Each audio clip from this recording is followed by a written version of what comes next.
Assalamualaikum warahmatullahi wabarakatuh. Shalom, salam sejahtera, selamat siang, Om Swastiastu, Namo Buddhaya, salam kebajikan. Apa kabar rekan-rekan mahasiswa sekalian? Kita bertemu lagi pada sesi kali ini dalam mata kuliah Manajemen Pemasaran EKMA 4216, di mana kita akan membahas mengenai segmentation, targeting, dan position. Namun sebelum itu, karena beberapa minggu yang lalu ada beberapa mahasiswa kita yang tidak hadir, maka saya akan mengulas sedikit mengenai deskripsi mata kuliah ini. Mata kuliah ini, kita akan menjelaskan mengenai peran pemasaran dalam perusahaan dan masyarakat, peran manajemen pemasaran dan strategi pemasaran, perilaku konsumen ketika dia mengambil keputusan pembelian, pengolahan produk dan pengembangan produk baru, segmentasi pasar, penentuan pasar sasaran, dan pemosisian produk daur hidup produk, strategi penetapan harga, strategi distribusi, dan strategi promosi serta periklanan. Secara umum, kompetensi yang diharapkan oleh rekan-rekan mahasiswa sekalian adalah rekan-rekan mampu melakukan analisis strategi pemasaran suatu kasus dengan menggunakan konsep dan teori manajemen pemasaran dalam lingkungan bisnis.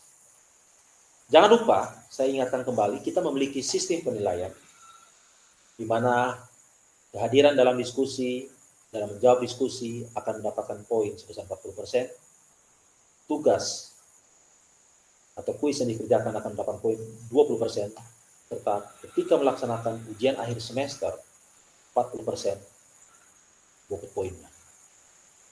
Baik, kita masuk dalam materi kali ini. Sebagaimana yang kita sudah jelaskan beberapa minggu yang lalu, bahwa pemasaran itu suatu konsep yang menyatakan bahwa suatu aktivitas proses sosial dan manajerial, di mana individu atau kelompok serta organisasi itu berusaha memenuhi kebutuhan dan keinginan mereka melalui proses penciptaan, penawaran, pertukaran, melalui produk yang memiliki superior customer value, sehingga needs and wants mereka atau kebutuhan dan keinginan mereka terpenuhi. Nah, hal ini dikemukakan oleh Kotler and Keller tahun 2016 dalam buku mereka Manajemen Pemasaran. Nah, sebagai proses sosial bisa dilihat di situ bagaimana pemasaran itu menggambarkan seseorang atau kelompok berupaya untuk mendapatkan kebutuhan dan keinginannya melalui proses penciptaan, penawaran, pertukaran barang dan jasa. Sebagai proses manajerial, di situ ada perencanaan, penetapan harga, promosi yang berupaya untuk tercipta proses pertukaran dalam memenuhi kebutuhan-kebutuhan bagi individu maupun kelompok dan organisasi. Nah, kemudian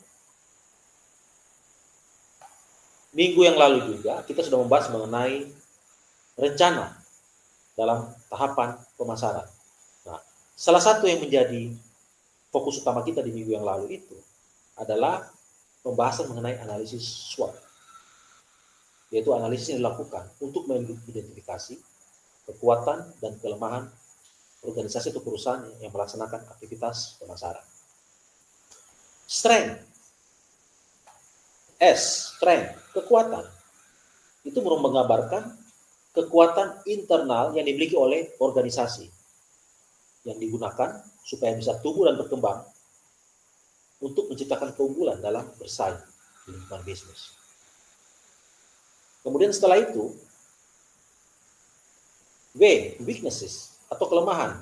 Nah, kelemahan-kelemahan ini yang ada dalam internal organisasi atau perusahaan kita, yang menjadikan perusahaan itu sulit untuk tumbuh dan berkembang serta tidak mampu untuk bersaing. Opportunity, peluang. Jadi, suatu kesempatan yang dihadapi oleh organisasi atau perusahaan ketika mereka ingin berkompetisi dalam lingkungan bisnis yang begitu ketat. Kemudian, threat, ancaman dari huruf T. Jadi, faktor-faktor yang bisa menghambat organisasi atau perusahaan ketika melakukan persaingan. Yang kadang-kadang ancaman ini tidak bisa dipahami, sulit dikendalikan, dan kadang-kadang membuat organisasi tidak mampu untuk bersaing sehingga organisasi itu kalah dalam persaingan. Nah, inilah yang harus diantisipasi oleh organisasi supaya keberlangsungan bisnisnya menjadi semakin baik. Nah, saat ini sebagaimana penjelasan kita akan masuk dalam pembahasan segmentasi targeting positioning yang merupakan tahapan strategi dalam pemasaran. Minggu yang lalu sudah kita bahas bersama tahapan pertama yaitu rencana yang meliputi analisis lokal, analisis global, analisis SWOT. Kemudian sesi ini, minggu ini kita akan membahas mengenai tahapan yang kedua yaitu strategi pemasaran yang terdiri dari segmentasi, targeting, dan positioning. Nah, segmentasi itu apa? Segmentasi itu adalah bagaimana upaya kita sebagai seorang pemasar berusaha membagi pasar yang di dalamnya terdiri dari sekelompok orang atau sekelompok pelanggan yang memiliki perilaku yang sama atau memiliki kebutuhan yang serupa. Jadi kita membagi pasar yang akan kita tuju itu menjadi kelompok per kelompok yang bersifat homogen, yang ciri-cirinya homogen. Nah, jadi segmentasi itu bisa dilakukan berdasarkan geografis. Geografis ini apa? Segmentasi geografis. Artinya kita membagi konsumen atau calon konsumen per daerah-daerah. Daerah laut, daerah pegunungan, daerah daratan. Itu memiliki karakteristik yang berbeda-beda. Jadi ketika kita ingin menyasar calon konsumen kita yang berada di daerah pesisir pantai, tentunya produk yang kita harus pasarkan di situ disesuaikan dengan keberadaan mereka dalam area geografis tersebut. Misalnya, produk kopi sebagai contohnya, ya kopi yang ada di Sumatera itu berbeda dengan untuk orang yang berada di Pulau Jawa. Jadi ketika waktu produk kopi misalnya katakan produk kopi sebagai contoh yang bola dunia itu ketika dipasarkan ke Sumatera tentunya harus menyesuaikan dengan taste rasa orang Sumatera. Ketika akan diluncurkan di Pulau Jawa disesuaikan dengan taste atau rasa orang Jawa. Kemudian ya dalam berbagai produk yang lainnya juga tentunya harus disesuaikan karakternya. Jadi di daerah yang panas karakter produk pakaiannya itu bagaimana, di daerah yang cenderung agak dingin, karakter produk pakaiannya itu bagaimana. Kemudian berdasarkan demografis. Nah, secara demografis ini kita bisa membagi calon konsumen itu berdasarkan umur, jenis kelamin, tingkat pendidikan, pendapatannya, pekerjaannya. Nah, seperti itu. Nah, contohnya seperti minuman Coca-Cola dan rokok Emile, yang tentunya produk ini disasar untuk para remaja. Susu Anlen untuk target pasarnya pastinya orang tua yang sudah mulai mengalami pengeroposan tulang di umur yang semakin tua. Nah, bisa kita lihat secara demografi begitu banyak produk-produk yang selalu dirancang untuk menyasar segmentasi berdasarkan jenis kelamin. Bisa kita lihat bersama di produk-produk yang seperti itu. Nah, bagaimana suatu produk disesuaikan dengan usianya, disesuaikan dengan jenis kelaminnya. Itu berdasarkan demografi. Kemudian berdasarkan psikografis. Nah, psikografis ini, berdasarkan penelitian dilakukan oleh Bakersfield, Vogel, dan Bates Global Scan di beberapa, ya katakan 18 negara itu, di dalam bukunya Kotler dan Keller tahun 2018, bahwa segmentasi psikografis itu ada beberapa faktor yang harus kita perhatikan. Misalnya, Strivers yang pertama. Nah, Strivers ini apa? yaitu kategori anak muda dengan umur rata-rata 31 tahun. Mereka berusaha mengejar kesuksesan dan mencari materi. Kemudian achievers, dia lebih tua dari strivers. Dia sudah memiliki materi yang berlebih, sukses, pokoknya dia lebih mementingkan kualitas. Kemudian pressure, nah ini cenderung memang dia jenis kelaminnya wanita, memiliki keuangan yang stabil, tetapi kadang-kadang dia mendapat tekanan dari keluarga, dan cenderung kelompok ini adalah kelompok yang selalu memiliki masalah dalam hidup. Kemudian adapters ini dia sudah usia lanjut, dia berusaha menjaga nilai-nilai kehidupan mereka dengan ya terbuka dengan perubahan yang mereka alami. Dan yang terakhir adalah tradisional. Kelompok ini adalah merupakan kelompok yang selalu menjaga nilai-nilai sejarah, nilai budaya, dan warisan leluhur. Jadi segmentasi psikografis ini selalu dilakukan berdasarkan nilai-nilai yang dianut, gaya hidup. Nah, sebagai contoh produk ini, untuk komunitas yang ya gaya hidupnya itu kreatif, inovatif, inspiratif. Nah, atau seperti produk ini untuk lelaki yang suka aktif, prestasinya baik. Nah, itu secara psikografis. Atau seperti produk ini. Nah, untuk pria yang jantan, tangguh, mandiri.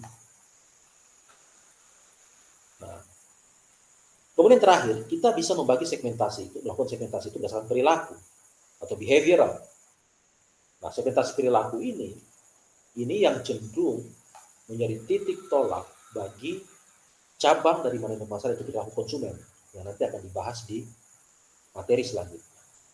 Nah, segmentasi perilaku ini kita melihat bagaimana sikapnya, persepsinya, norma subjektifnya, kontrol keperilakuan yang dirasakan, yang tentunya akan mempengaruhi dia dalam mengambil keputusan pembelian.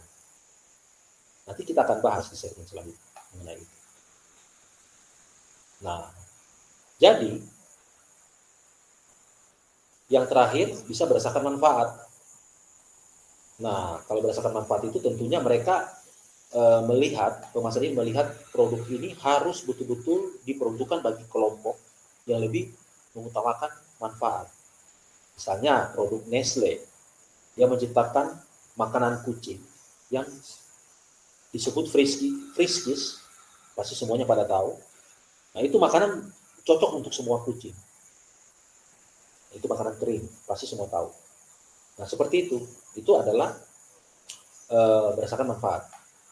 Setelah segmentasi semua terbentuk dengan baik, nah, tugas selanjutnya adalah bagaimana memilih pasar sasaran dari segmen-segmen yang sudah dibentuk itu untuk kita jadikan target utama kita. Itulah sebenarnya targeting. Jadi suatu upaya untuk mengevaluasi dan membandingkan kelompok-kelompok tadi atau segmen-segmen tadi yang sudah teridentifikasi, kemudian dipilih satu atau beberapa yang dianggap memiliki potensi tertinggi, yang dianggap bisa memberikan atau membawa keuntungan bagi perusahaan. Targeting. Nah, kriterianya apa? Kita harus lihat. Dalam menetapkan target juga, kita harus lihat ukuran segmen dan potensi pertumbuhan segmen tersebut. Kemudian bagaimana tingkat persaingan jika kita masuki segmen tersebut. Kemudian bagaimana kesesuaian dan kelayakan segmen tersebut. Nah, setelah kita ciptakan atau tentukan satu target pasar kita yang utama, terakhir kita harus menentukan yang namanya positioning. Positioning ini adalah suatu upaya yang kita lakukan untuk menancapkan di benak konsumen mengenai posisi produk kita. Jadi, upaya kita untuk mendapatkan posisi produk kita itu bagaimana di benak konsumen. Nah, dalam pendekatan ini ada dua. Ada yang namanya high-tech positioning, ada yang namanya high-touch positioning. Nah, high-tech positioning itu apa? Jadi produk itu dimiliki berdasarkan ya fiturnya. Nah, seperti komputer, mobil, video stereo. Nah, 3 kategori dalam high-tech positioning ini harus diperhatikan. Yang pertama, technical products. Dalam hal ini, calon pembeli itu memiliki kebutuhan khusus. Dia membutuhkan informasi yang detail mengenai produk tersebut. Kemudian kategori yang kedua, special interest products. Jadi cenderung produk yang bisa memberikan suatu pengalaman atau ordinary experience, bahkan extraordinary experience. Dengan demikian, konsumen yang berada dalam kategori ini memiliki keterlibatan yang tinggi untuk memutuskan pembelian dalam kategori special interest product ini. Sebagai contoh, sepatu merek Adidas dengan simbolnya yang begitu mewah, Nike dengan simbol swoosh-nya. Dengan melihat simbol situ, orang sudah bisa melihat, wah itu sepatu Nike, oh itu sepatu Adidas, oh itu sepatu Reebok. Dan yang terakhir adalah produk that demonstrates well. Dalam hal ini, produk yang bisa menggambarkan kondisi dia yang sebenarnya. Bagi contoh adalah Polaroid. Semua pasti tahu merek Polaroid. Nah, itu adalah kategori produk that demonstrates well. Kemudian yang berikutnya,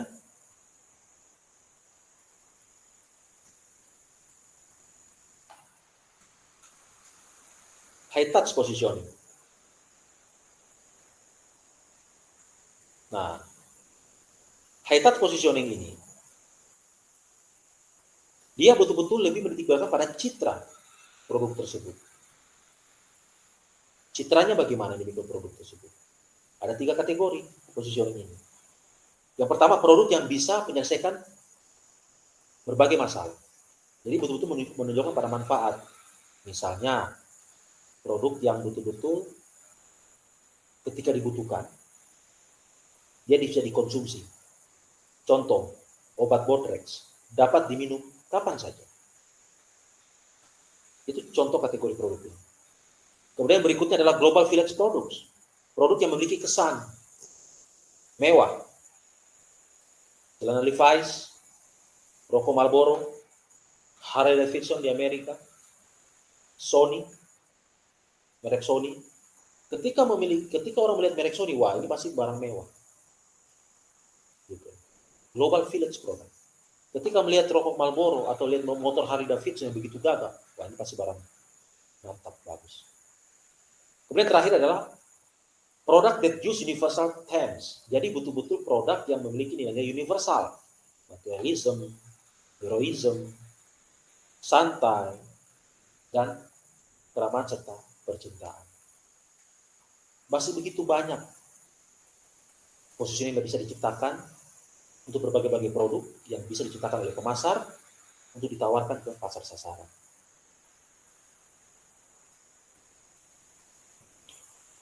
Baik, itulah sekilas, itulah tadi pembahasan kita mulai segmentasi, targeting, dan positioning. Minggu depan kita akan masuk ke tahap ketiga, yaitu taktik pemasaran. Rencana, strategi, dan taktik pemasaran akan kita bahas di pertemuan selanjutnya. Baik, sampai di sini ada pertanyaan dari para mahasiswa sekalian? Boleh bertanya, Pak Shen? Oh ya, silakan, Bu Dia. Ya, terkait tadi materi yang Pak Shen jelaskan tentang segmentation, kemudian targeting dan positioning gitu, Pak. Nah, mungkin bisa tolong diberikan contoh, Pak, untuk positioning produk-produk yang ada di Indonesia gitu, Pak. Baik, terima kasih Bu Dia. Pertanyaan bagus sekali. Pertama, positioning itu sudah yang kita bahas tadi, yang sudah kita sepakati bersama, adalah suatu upaya yang dilakukan oleh pemasar untuk menunjukkan posisi produk kita atau posisi produk tersebut di benak konsumen. Jadi kita berupaya ingin memperoleh pemahaman pasar mengenai produk yang akan kita pasarkan. Sebagai contoh, Bu Dia, misalnya kalau tidak salah seperti yang sudah saya jelaskan tadi, Botrex dapat diminum kapan saja. Banyak obat-obat flu mengatakan ini harus diminum setelah makan.